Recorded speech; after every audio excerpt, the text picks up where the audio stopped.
ketika hukum adat dan kemudian hukum undang-undang ini sudah menjadi lebih daripada hukum agama. Hari ini orang tidak mau berpanutan pada hukum agama lagi, semuanya berpatokan kepada undang-undang atau hukum adat. Lebih tinggi kadang-kadang hukum adat daripada hukum agama. Artinya apa? Mereka mengamalkan? Tidak, mereka tak mengamalkan. Apa yang paling sederhana, Pak Ustaz? Ada yang paling sederhana.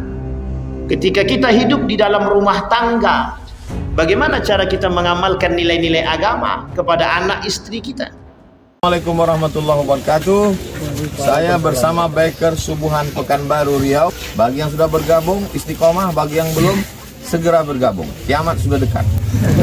Berkah selalu, sukses. Assalamualaikum warahmatullahi wabarakatuh.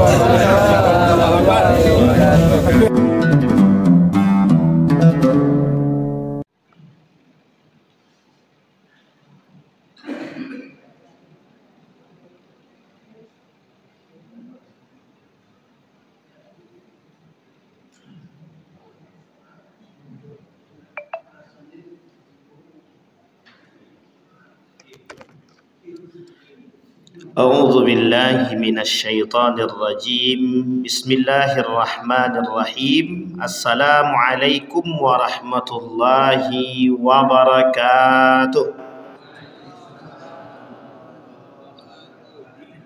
Alhamdulillahi rabbil alamin. Alhamdulillahilladzi an'ama bi ni'matil iman wal islam bihima tatimmus salihat. Ashhadu an la ilaha illallah wahdahu la syarika lah wa ashhadu anna Muhammadan abduhu wa rasuluh la nabiyya ba'd. Allahumma salli wa sallim wa barik ala hadzal nabiyil karim. Allahumma salli ala Muhammad wa ala ali Muhammad fil alamin innaka Hamidum Majid. Ya ayyuhan nasu taqu rabbakumul ladzi khalaqakum min nafsin wahidah wa khalaqa minha zawjaha wa batha minhuma rijalan katsiran wa nisaa wattaqullaha alladzi tasaaluna bihi wal arham innallaha kana 'alaikum raqiba. Wa qala Allah ta'ala ya ayyuhalladzina amanu taqullaha wa qulu qawlan sadida yuslih lakum a'malakum wa yaghfir lakum dhunubakum wa man yuti'illaha wa rasulahu faqad faza fawzan azima. Baik Bapak Ibu sekalian yang berbahagia, puji syukur kehadirat Allah atas limpahan rahmat dengan mengucapkan alhamdulillahi rabbil alamin. Bersalawat kepada Nabi dengan mengucapkan Allahumma salli ala Muhammad wa ala ali Muhammad fil alamin innaka Hamidum Majid. Mudah-mudahan di maghrib ini Allah limpahkan rahmat dan karunia-Nya kepada kita. Allah jadikan rumah tangga yang sakinah, mawaddah warahmah. Kemudian Allah dekatkan kita kepada Allah, anak-anak yang saleh dan saleha yang selalu taat kepadanya. Amin ya rabbal alamin. Baik Bapak Ibu sekalian yang berbahagia, malam hari ini kita akan mencoba mengkaji satu kitab judulnya Nawaqidul Islam, yang membatalkan keislaman seseorang. Jadi ada beberapa poin yang harus kita pelajari, yang kita harus ketahui. Maka apa keharusan dan kewajiban kita untuk mengetahui agar kita tak terjerumus dalam kesalahan yang fatal atau kita keluar daripada Islam. Konsekuensi orang yang bersyahadat itu konsekuensinya adalah mereka sudah masuk ke dalam Islam. Tapi ada konsekuensinya bagi mereka yang sudah masuk ke dalam Islam itu adalah menjalankan syariat Islam. Itu konsekuensi. Maka kita ini disebut dengan orang yang terbebani, mukallaf namanya. Setelah dia balik, seseorang tadi balik dan beragamakan Islam, maka di atas umur baliknya tadi, mulai dia balik sampai ke atas, maka dia mukallaf. Mukallaf itu adalah orang-orang yang terbebani. Dibebankan oleh apa? Dibebankan oleh syariat Islam. Jadi otomatis kita dibebani oleh syariat. Artinya apa? Terikat kepada kita suatu hak dan kewajiban. Hak kita kepada Allah dan kewajiban kita juga kepada Allah. Allah punya, ketika kita berbicara hak, Allah punya kewajiban terhadap kita. Tapi ketika kita berbicara haknya Allah, itu kita punya kewajiban kepada Allah. Nah, ini yang kemudian harus kita pahami. Jadi dua konsep, bukan dua konsep, ada beberapa konsep dalam Islam itu yang harus kita pahami ketika kita sudah bersyahadat itu tadi. Tetapi Bapak Ibu sekalian yang berbahagia, ketika orang bersyahadat itu bukan tidak menutup kemungkinan dia keluar daripada Islam. Bukan tidak mungkin. Tapi bisa jadi dia terjerumus dalam perbuatan-perbuatan yang cenderung mengantarkan dia keluar daripada Islam. Dia ada dua pemahaman. Satu yang membatalkan syahadat. Maka konteks yang membatalkan syahadat ini bisa mengeluarkan seseorang daripada Islam. Atau serendah-rendahnya dia kufur. Itu serendah-rendahnya dia kufur. Dia tak keluar daripada Islam tapi dia kufur. Lah kalau dia sudah kufur tapi dia tidak keluar daripada Islam, pada aspek itu dia tidak bernilai di hadapan Allah. Nah, sekarang kita akan coba mengkaji ada beberapa poin yang bisa membatalkan keislaman seseorang. Dan ini penting. Kita akan mulai dari nomor yang ke-10. Di nomor yang ke-10 itu, seorang ulama bernama Abdul Wahab At-Tamimi berkata, kata beliau, paling tidak ada 10 poin yang bisa membatalkan keislaman seseorang. Kita mulai dari nomor 10 sampai ke nomor 1. Kita mulai dari nomor 10. Di nomor yang 10 itu kata beliau, al-i'radu an dinillah. Ada orang yang berpaling dari agamanya Allah. Konsep keberpalingan itu perlu kita kaji terlebih dalam. Ketika kita berbicara al-i'radu an dinillah, berpaling daripada agama Allah, ada beberapa pemahaman. Berpaling yang pertama, dia keluar daripada Islam. Bahasa lainnya, murtad. Kata Nabi di dalam hadisnya itu, setidaknya salah satu di antara 3 poin yang menyebabkan halalnya darah manusia itu. Darahnya halal, artinya boleh dibunuh dan lain sebagainya. Dalam Islam, merujuk kepada hadis Nabi tadi, itu salah satunya adalah irtadda an dinihi. Dia keluar daripada Islam. Dia keluar. Tapi tak berlaku dalam undang-undang. Maksudnya apa?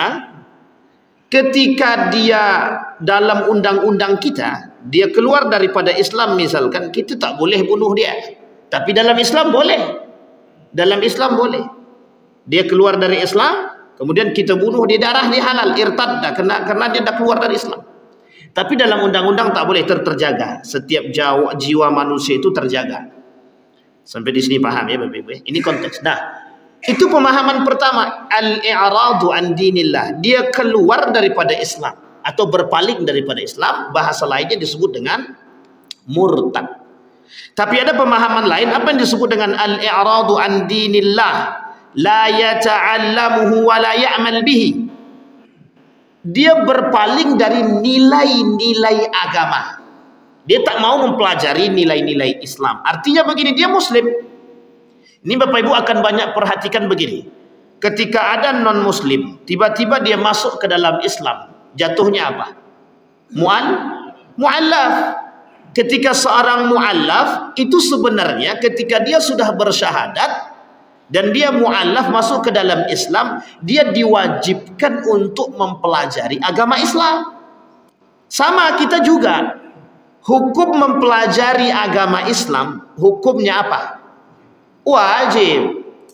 Hukum mempelajari fisika, mempelajari kimia, mempelajari kedokteran, mempelajari teknik, apa hukumnya? Apa Pak? 2 paling tidak hukum tersebut. Paling tidak. Yang pertama fardu kifayah. Kalau misal tak ada orang yang mempelajari ilmu kedokteran, maka hukum mempelajari ilmu kedokteran itu jadi wajib. Namanya fardu kifayah. Yang lain tak wajib kalau sudah ada. Yang kedua sunnatun muakkadah. Jadi ilmu-ilmu yang lain selain daripada ilmu agama Islam itu, maka hukumnya tergantung. Fardu kifayah bisa, atau kemudian sunnatun muakkadah, sunnah yang ditekankan. Tapi untuk agama Islam tidak. Wajib bagi setiap umat muslim itu mempelajari agama Islam, itu hukumnya wajib. Maka apa hukum membaca Quran? Hukum baca Quran apa? Bagi orang yang sudah muslim dan mukmin berpegang teguh kepada Al-Quran, hukumnya wajib. Mempelajarinya pun juga wajib. Tapi dalam pandangan para ulama, hukum membaca dia sunnah. Sunnah, tapi sunnah di sini itu untuk mendapatkan pahala harian. Tapi kewajiban mempelajarinya bagi seorang muslim untuk berpegang teguh kepada dia wajib. Maka jangan salah. Ini cara memahaminya begitu. Makanya ketika ada orang, aku muslim, tapi aku tak pernah baca Quran. Di dalam hadis Nabi itu ada. Kata Nabi, permisalan orang-orang yang beriman. Matsalul mu'min alladzi la yaqra'ul Qur'an. Ada permisalan seorang mukmin yang membaca Al-Quran. Dia seperti utrujah, katanya. Utrujah itu artinya begini. Buah utrujah itu rasa dia dari luar itu rasa dia harum, wangi, dan rasa dia manis. Ini buah, itu orang mukmin. Tapi ada kata dia mukmin tapi tak baca Quran. Wa matsalul mu'min alladzi la yaqra'ul Qur'an kamatsali tamar, seperti buah kurma, kata. Di luar dia tak berbau, tapi dalam dia manis. Nah, pengibaratan orang-orang seperti ini. Tetapi umat muslim itu digolongkan, paling tidak ada 3 golongan. Satu, dia mukmin. Yang kedua, dia muslim. Yang ketiga, dia fasik. Dia ada mukmin. Orang mukmin beriman dia kepada Allah, Islam dan mukmin.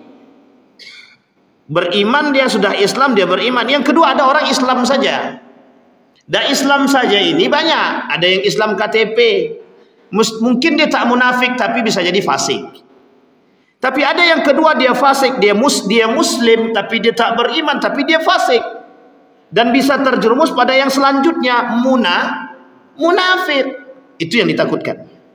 Jadi tingkatan orang-orang yang berislam itu seperti itu. Ada yang musyrik, ada yang fasik, ada yang kemudian munafik. Bahkan ada yang keempat, kafir. Artinya ketika dia sudah keluar daripada Islam, al-i'radu an dinillah. Nah, ini penting untuk kita pahami. Kata Nabi hadis tadi, maka kata Nabi ada juga orang munafik yang baca Quran. Wa matsalul munafiq yaqra'ul Quran. Ada permisalan orang munafik tapi baca Quran. Memang tingkah laku dia munafik, dia sering dusta, dia sering berbohong, dia sering melakukan pengingkaran, tapi dia muslim. Tapi dia baca Quran. Ada orang munafik yang baca Quran tuh ada. Orang muslim tapi dia baca Quran memang tujuannya untuk menghancurkan Islam atau menjauhkan umat muslim daripada nilai-nilai keislaman, itu ada, namanya munafik. Dan itu ada. Sudah ada daripada masa baginda Nabi Muhammad sallallahu alaihi wasallam. Mereka seperti apa? Mereka seperti buah yang di luar dia tercium bau harumnya, tapi di dalam dia seperti busuk. Buah dia busuk. Tapi ada orang munafik tapi tak baca Quran, lebih parah lagi kata Nabi. Sudah bau dia busuk, rasa dia pahit. Itu orang munafik yang tak mau baca Quran. Dan ini adalah golongan-golongan. Nah, maka ada orang-orang muslim mengaku beriman, itu mengaku namanya muslim tapi dia mengaku beriman. Hati dia, agama dia Islam, tapi hati dia tidak Islam. Gimana coba tuh menafsirkannya? Dia beragamakan Islam, tapi hati dia tidak Islam, hati dia tidak beriman. Kalau bahasa para ulama disebut dengan orang munafik itu izharul Islam wa ibtalul kufri. Dia muslim tapi dia sembunyikan kekufuran dia, kekafiran dia. Itu yang kita tidak inginkan. Maka kata Allah itu, orang yang berislam la yata'allamhu wa la ya'mal bihi. Dia sudah tidak mau, mohon maaf, dia sudah tidak mau mempelajari ilmu agama, dia juga tidak mau mengamalkan itu. Ya gimana dia mau mengamalkan agama tersebut sementara dia tidak mempelajari ilmu tersebut? Dan itu tidak mungkin nyambung gitu. Nah, ini penting untuk dipahami Bapak Ibu. Maka hukum mengajarkan ilmu agama kepada anak-anak itu wajib, dan itu adalah menjadi pegangan bagi orang tua. Maka dan ini Bapak Ibu punya konsekuensi. Orang yang tidak mempelajari ilmu agama dan tidak mengajarkan ilmu agama kepada anaknya, itu termasuk dalam kategori pengkhianat agama. Jadi pengkhianat dia di hadapan Allah. bapak ibu tidak mau mengajarkan anak agama, itu tandanya pengkhianat. Berkhianat dia kepada amanahnya Allah. Allah memberikan amanah kepada kita anak, agar kita bisa memberikan pendidikan yang baik kepada dia. Baik pendidikan kehidupan dia, pendidikan agama dan lain sebagainya. Yang punya peran penting dalam memberikan pendidikan agama kepada anak bukan guru, bukan guru ngaji, bukan yang lain, tapi yang paling utama memberikan peran pendidikan agama kepada anak, orang tua. Maka ketika anak lahir tuh jangan kenalkan yang lain selain daripada Tuhannya. Jangan kenalkan yang lain selain daripada Tuhan dia. Allah jangan kenalkan. Kenalkan dia kepada Allah, kenalkan dia kepada Rasulnya, kenalkan dia kepada kitabnya. Itu penting Bapak Ibu. Anak lahir belum apa-apa sudah dikenalkannya dengan TikTok. Ini masalah kita hari ini itu Pak. Dikenalkannya dengan Instagram. Diajaknya pula anaknya baru umur 2 tahun, 3 tahun untuk joget-joget Pak. Itu bukan al-i'radu an dinillah, itu lebih parah itu. Bukan hanya keluar daripada agama lagi, bukan keluar dari ajaran agama lagi. Sudah memang tidak diajarkan. Memang tak ada dalam agama ajaran seperti itu. Nah, itu yang kedua. Jadi pemahaman pertama al-i'radu an dinillah itu orang yang murtad daripada Islam. Yang kedua, pemahaman kedua, orang-orang yang tidak mempelajari ilmu agama Islam dan tidak mau mengamalkan dia. Yang ketiga, dia mempelajari ilmu agama tapi tidak mau mengamalkannya. Nah, sekarang yang paling banyak yang mana? Nomor 1, 2 atau 3? Nomor berapa? Nomor 3 kata Bapak. Banyak yang belajar ilmu agama tapi yang mengamalkan ilmu agama itu sedikit. Ada alasannya mengapa mereka tidak mengamalkan. Ada 2 alasan paling tidak.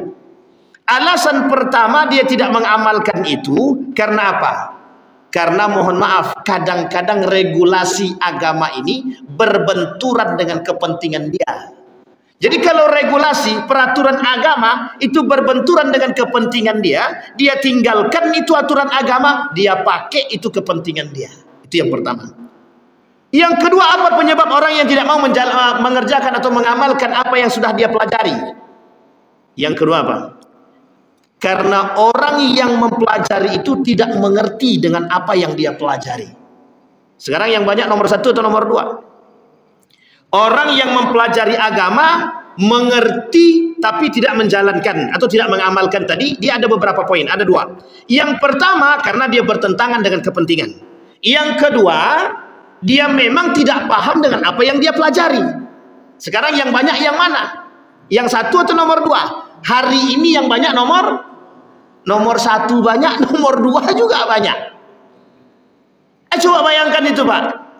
Orang yang punya kepentingan karena berbenturan dengan kepentingan dia tak mau jalankan itu Pak. Ribet gitu dia. Maka orang akan pilih yang mudah-mudah saja. Mohon maaf, kita ambil contoh misalkan. Ketika Bapak Ibu belajar wudhu, di dalam belajar wudhu itu ada paling tidak beberapa mazhab. Yang paling mudah mazhab Imam Abu Hanifah misalkan dalam berwudhu itu. Ribet kali pakai Syafi'i, udahlah pakai mazhab Imam Abu Hanifah sajalah gitu. Sesuai dengan kepentingan dia. Bolehkah demikian? Kalau kita tahu ilmu tak salah, tapi kalau kita tak tahu ilmu itu muskilah. Paham Bapak Ibu ya? Kalau kita tahu ilmu berwuduk tadi dalam 4 mazhab itu tidak ada masalah. Tapi kalau kita berniat untuk mencari kemudahan, kita berniat untuk mempermainkan, maka orang seperti ini disebut dengan talfik dan hukumnya haram. Jadi tidak bisa Bapak Ibu sembarangan kita dalam beribadah itu. Maka kata Nabi dalam riwayatnya itu, kata Nabi kelak di akhir zaman akan muncul, kata Nabi, la taqumu sa'ahat tatar ubadun juhal. Ada orang-orang beribadah tapi tidak berilmu gitu deh. Nah, ini konteks yang tadi Pak. Pemahaman yang ketiga tadi. Ada orang mengamalkan ilmu tapi dia tak tahu ilmunya. Dia main belajar saja ibadah. Dia solat saja. Kan ini dapat pengamalan. Tapi dia tak tahu ilmu solat itu bagaimana. Tangan itu bagaimana. Rukuknya bagaimana. Itu ada. Sehingga mohon maaf kadang-kadang dengan keras kepala dia ditegur tak mau. Diingatkan tak mau. Dibenarkan tak mau. Nah, ini muskilah kita hari ini. Sampai di sini paham Bapak Ibu ya. Itu masuk dalam kategori al-i'radu billah. An dinillah. Al-i'radu an dinillah. Mereka sedang keluar daripada agama Islam. Apa dalilnya? Kata Nabi, kata Allah di dalam Al-Quran, dalam surat As-Sajdah ayat 22. Wa man azlamu mimman dzukkira bi ayati rabbih thumma a'rada anha inna minal mujrimina muntaqimun. Sekarang saya akan konversikan dengan keadaan kita hari ini. Kita konversikan dengan keadaan kita hari ini. Dulu Bapak Ibu, pernah ada orang yang sakit telinga dengar azan. Dengar ya, pernah ya Bapak Ibu ya. Ketika ada aturan muncul begini, ada keluar aturan boleh azan tapi tidak boleh pakai mic luar. Itu yang dengar siapa? Jadi azan itu tujuannya apa? Azan itu tujuannya memanggil. Kalau dalam mic dalam sini itu yang dengar siapa? Atau boleh azan tapi tidak usah pakai mic? Itu makin parah apa tidak itu? Sampai di sini paham Bapak Ibu? Itu sama dengan maksud ayat tadi. Waman azlamu, siapa kata Allah yang paling zalim di antara kalian daripada orang-orang yang mimman zukkira bi ayati rabbih tsumma a'rada anha. Dibacakan ayat Al-Qur'an kepada mereka tapi mereka berpaling gitu. Tak mau menggunakan dia. Kemudian dikatakan inna minal mujrimina muntaqimun, itu sesungguhnya mereka orang-orang yang mujrimin, pelaku jinayat, pelaku dosa. Kata Allah begitu. Adakah yang lebih berbahaya daripada itu? Adakah yang lebih zalim? Kata Allah tidak. Kenapa? Karena mereka zalim kepada Allah. Karena mereka berpaling dari Allah. Karena mereka berpaling dari nilai-nilai agama. Nah, ini penting Bapak Ibu untuk kita pahami. Karena hari ini Bapak Ibu memang isinya begitu. Bagaimana membuat kita umat muslim ini berpaling dari nilai-nilai agama. Mereka akan sisipi. Memang sudah menjadi sunnatullah keberpalingan umat muslim kelak di akhir zaman daripada nilai-nilai agama. Sudah menjadi sunnatullah. Artinya apa? Sudah disampaikan oleh Allah di dalam hadis baginda Nabi Muhammad SAW. Keberpalingan umat muslim daripada nilai-nilai agama Islam. Itu sudah disampaikan. Tetapi ini dimanfaatkan oleh kaum Yahudi dan Nasrani sebagai sarana pendangkalan akidah. Sebagai sarana untuk menjauhkan kita daripada nilai-nilai agama. Nah, itu penting untuk Bapak Ibu. Dan itu terstruktur. Artinya sudah diukur, sudah disesuaikan. Sudah dibuat bagaimana caranya kita menjauh daripada nilai agama. Seperti kasus-kasus hari ini yang terjadi. Baik azan dan lain sebagainya. Permasalahan azan misalkan dengan running text misalkan. Itu sebenarnya tidak ada masalah. Di dalam aturan itu tidak ada masalah. Secara syariat tidak membatalkan. Secara syariat itu tidak ada masalahnya sama sekali. Bahkan hukumnya itu dikatakan mubah. Masalahnya bukan masalah mubahnya. Bagaimana etik itu terhadap Al-Quran. Etik terhadap azan itu. Artinya apa? Etika. Bagaimana bisa etika seorang muslim terhadap azan tersebut? Apakah ini yang disebut dengan toleransi? Kan itu menjadi masalah kita hari ini. Apakah itu bagian daripada toleransi? Mereka tidak pernah nuntut untuk diberhentikan azan. Tapi mengapa umat muslim justru yang sibuk ingin menghentikan azan, menggantikan dengan running text? Itu saja permasalahan kita, bukan yang lain. Jadi sederhana. Mengapa non muslim tidak pernah nuntut sementara kita muslim nuntut? Sama Pak. Salah satu sarana pendangkalan itu begitu. Artinya apa? Hari ini kita mengaminkan perbuatan yang mohon maaf keluar daripada etik. Atau kita umat muslim disuruh untuk mengamini perbuatan yang tidak sesuai dengan ajaran kita. Memang tidak ada masalah. Tapi besok bukan hanya itu lagi yang mereka buat. Lebih daripada itu. Hari ini kita dijauhkan, besok kita disuruh meninggalkan. Hari ini kita disuruh menjauh daripada nilai agama, besok kita disuruh meninggalkan agama. Berat Bapak Ibu. Muskilahnya berat. Masalahnya itu besar. Sehingga bukan hanya sebatas, mohon maaf. Bukan hanya sebatas persoalan running text. Tapi bagaimana cara kita menghargai nilai-nilai yang terkandung di dalam azan itu. Bayangkan Bapak Ibu. Umat muslim senang mendengarkan azan. Dan itu menjadi sebuah hal yang memang ciri khas umat muslim ketika mendengarkan azan. Tapi tiba-tiba mendengarkan azan tidak mendengar. Tapi tiba-tiba running text. Siapa yang mau tengok? Boro-boro yang mendengarkan saja. Tidak datang apalagi nengok. Yang mendengarkan azan saja belum tentu datang ke masjid. Bagaimana kalau cuma menengok saja? Bisa jadi itu menjadi persoalan bagi kita. Artinya yang kita permasalahkan bukan running text-nya, tapi bagaimana nilai yang terkandung itu seolah-olah digeser. Seolah-olah ada unsur penggeseran nilai-nilai daripada agama.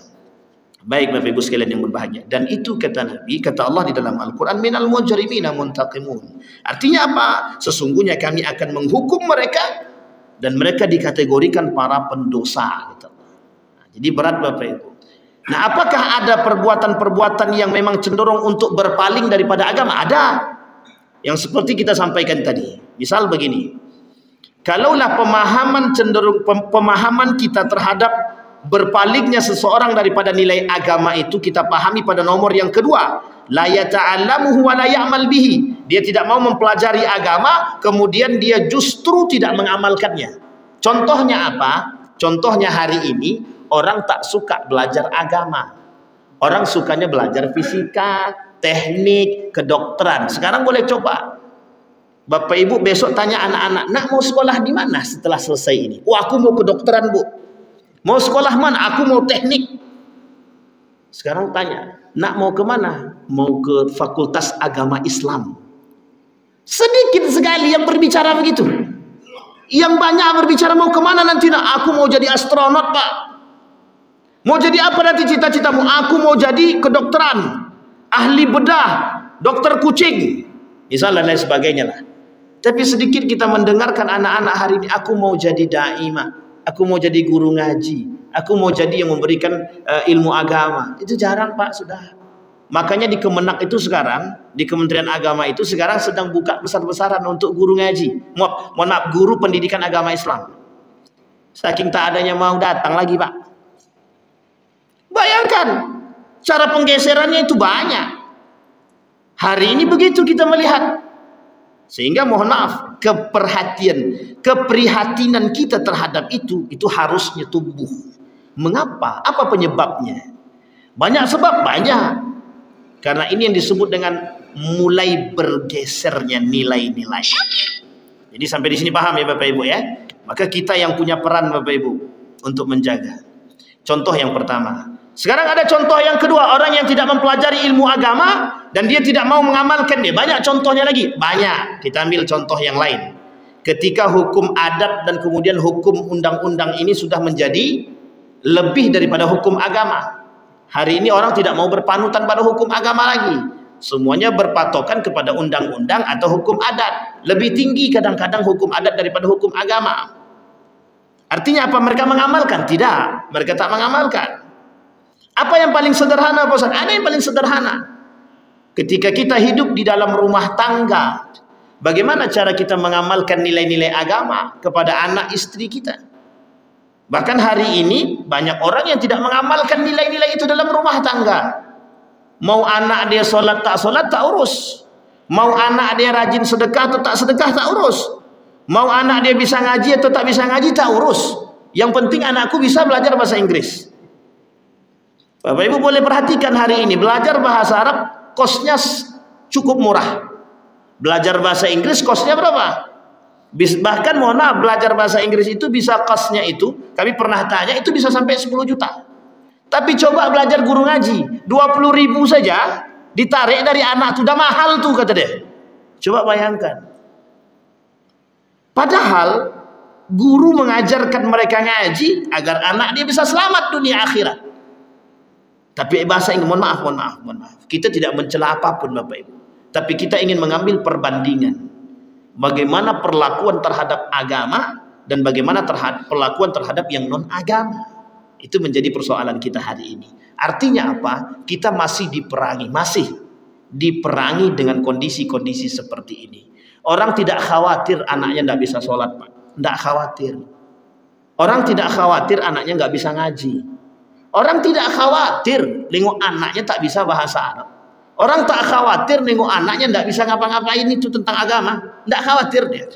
Tapi mereka justru khawatir kalau anaknya tidak bisa bahasa Inggris, anaknya tidak bisa matematika, anaknya tidak bisa pokoknya yang berbau hal-hal demikian itu mereka khawatir. Sehingga mohon maaf dileskanlah anaknya. Les privat gitu ya. Diprivatkan anaknya pelajaran matematika, bahasa Indonesia, bahasa Inggris dan lain sebagainya. Tapi kadang-kadang dia lupa gitu. Sesungguhnya pelajaran agama itu jauh lebih penting daripada itu. Kenapa? Karena kita tak memahami konsep hukum daripada mempelajari ilmu agama. Baik, itu yang pertama. Yang ke-10, mohon maaf. Sekarang yang ke-9, kita menurun. Apa yang ke-9 itu yang bisa menyebabkan seseorang keluar daripada Islam? Man i'taqada anna ba'dhan nasi la yajibu alaihi ittiba'u sunnatin Nabi Muhammad sallallahu alaihi wasallam. Ada orang yang mengingkari sunnah Nabi. Nah, ini bahasa sederhananya. Orang-orang yang mengingkari sunnah Nabi itu masuk dalam kategori bisa mengeluarkan dia daripada Islam. Artinya apa? Syahadat itu dua. Asyhadu an la ilaha illallah wa asyhadu anna Muhammadar Rasulullah. Pengakuan syahadat kepada baginda Nabi Muhammad sallallahu alaihi wasallam. Pengakuan. Berarti ikrar kita adalah menjalankan semua yang disampaikan oleh Nabi dalam bentuk sunnahnya. Loh, kalau kami tak menjalankan sunnah dia bagaimana? Ya tak ada masalah. Dia tak dapat sunnah dia. Tapi bagaimana kalau kami mengingkari dia? Itu yang disebut dengan konsep tadi, Pak. Orang yang yakin bahwa sunnah Nabi itu tak berpengaruh pada diri dia. Paham Bapak Ibu ya? Ini sunnah Nabi. Minum dengan duduk itu sunnah.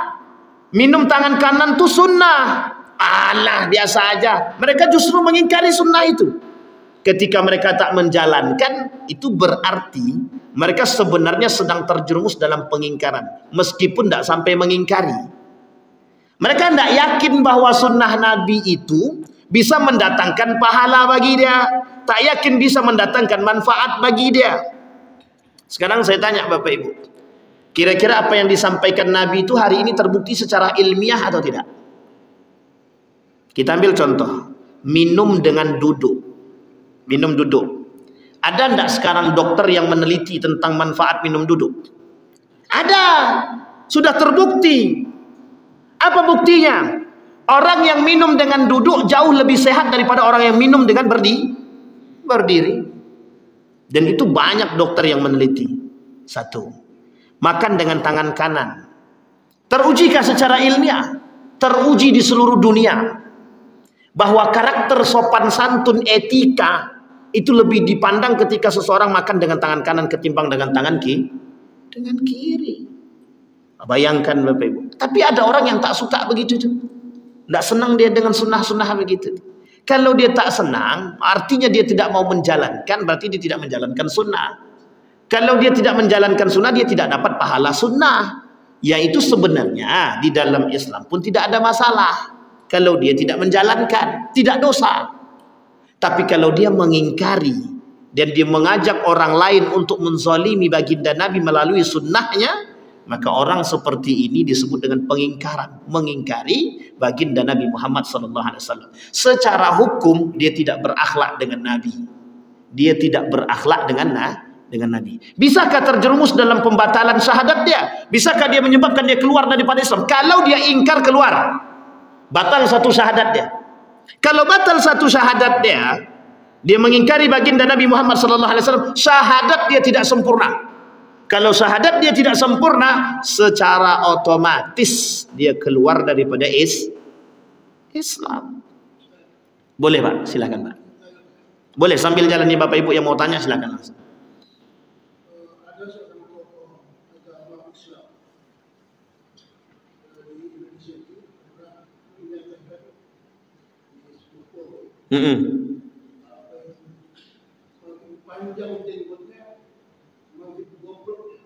Masya Allah. Betul.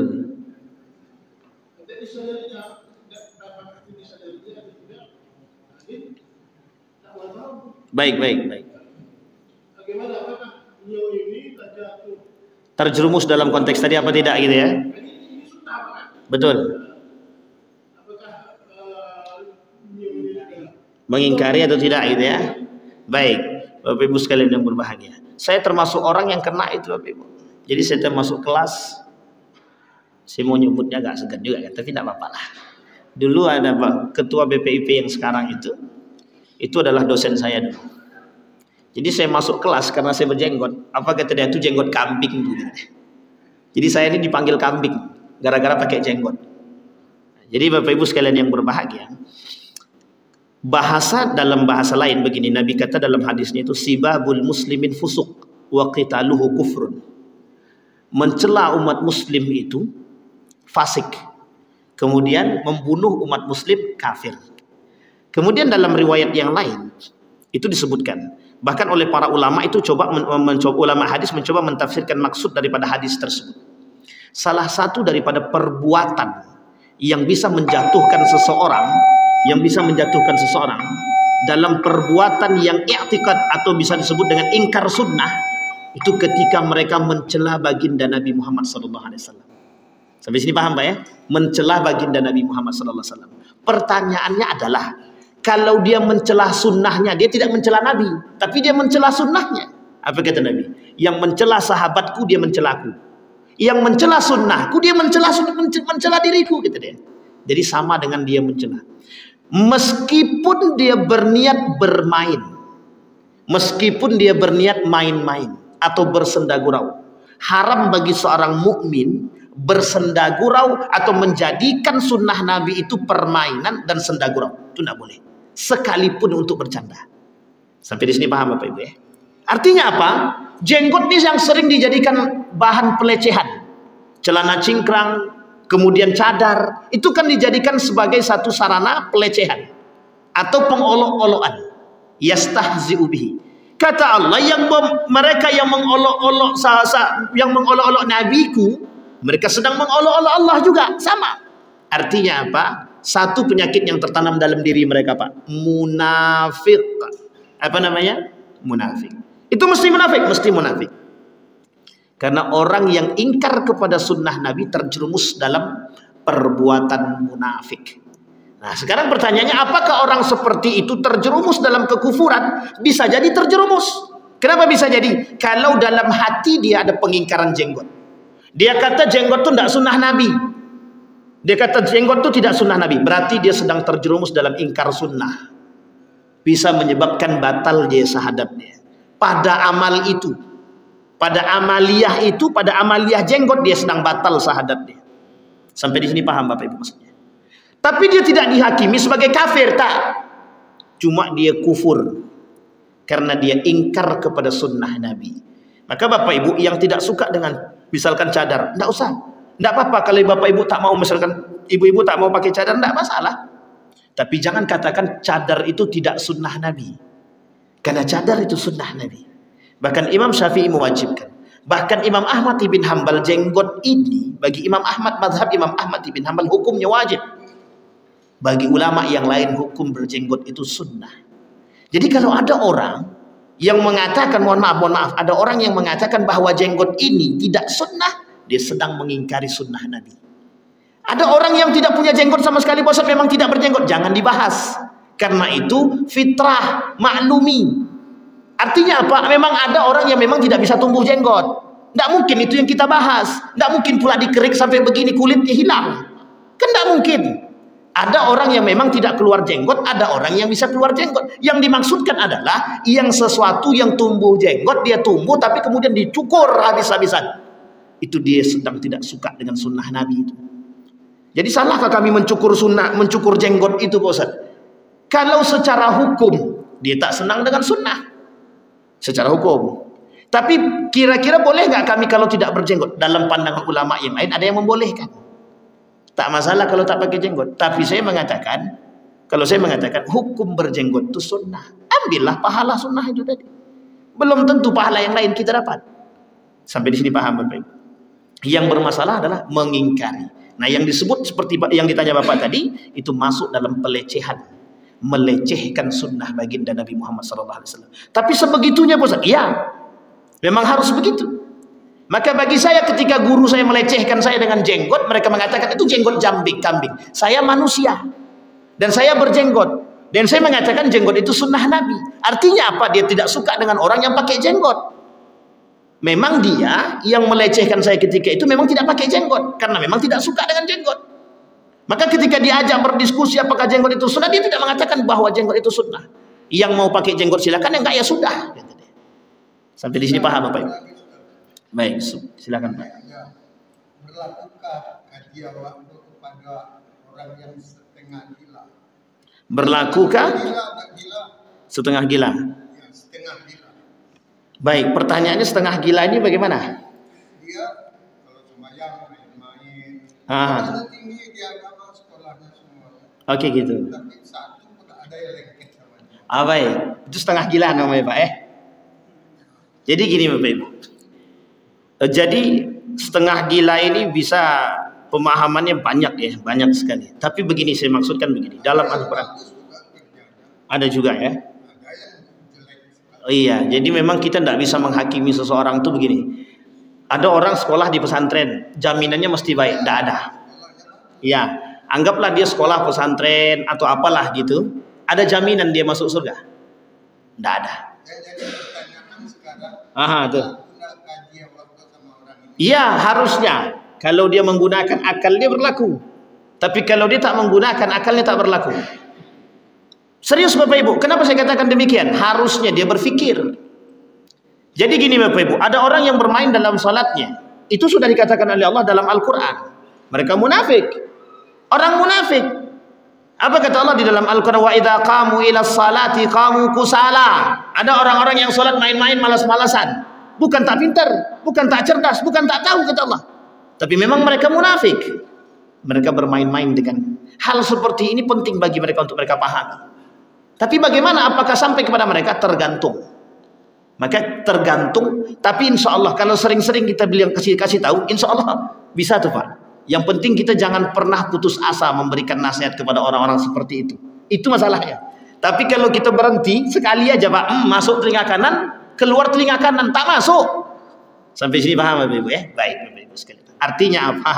Hari ini kita butuh ekstra kerja keras untuk memberikan atau mengingatkan saudara-saudara kita yang hari ini mohon maaf bagi kita agak sedikit keluar daripada jalur, ingatkan dengan baik. Pak, latuwo, jangan main-main ya sholat lagi. Akhirnya begitu. Silahkan diingatkan. Tak ada masalah Bapak Ibu. Yang menjadi masalah kita hari ini itu adalah kita sesama muslim tapi kita tak pernah memberikan nasihat dan mengingatkan kepada sesama muslim. Itulah masalahnya kita hari ini. Kenapa Islam itu jauh dari diri kita? Karena memang kita tak punya perhatian terhadap agama. Saya kira itu saja Bapak Ibu, mudah-mudahan ada manfaat bagi kita semua. Fa'tabiru ya ulil absar la'allakum tuflihun. Assalamualaikum warahmatullahi wabarakatuh.